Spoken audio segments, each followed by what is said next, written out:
Hey, Johnny. So it seems like the world remains obsessed by gin at the moment. Um, if you could, if you had the capacity, would you invest in gin yourself?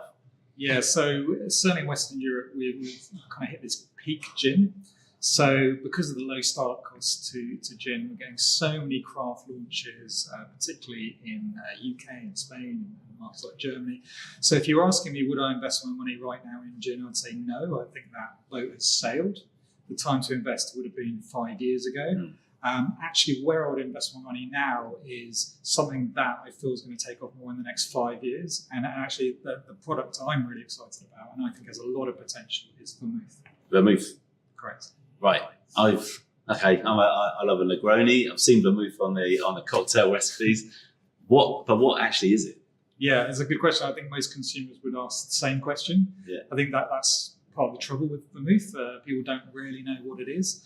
What it is it's an aromatized wine, which means that it's a wine that is then distilled with botanicals, so things like barks and spices and herbs. And that creates these very nuanced, sometimes bitter, sometimes slightly more sweet flavors. So, which is all really on trend, isn't it? All exactly. the very herbaceous, exactly. subtle, right? Yeah, I mean, you and I both write about drinks, and botanicals are everything at the moment.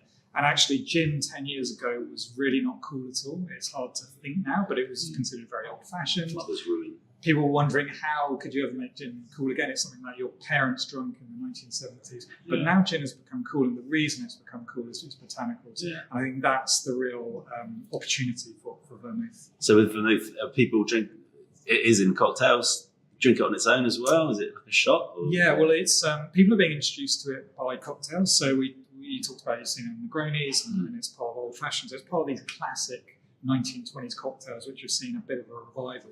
But actually, there's a real opportunity around sipping vermouths. Sipping it straight. Sipping it straight, and this is something we've seen in Barcelona. And the real key selling point for vermouth is that it's not as strong. It hasn't got as much alcohol as gin. So it's got the nuanced, botanical-led flavours and complexity that people are looking for, but at half the ABV level.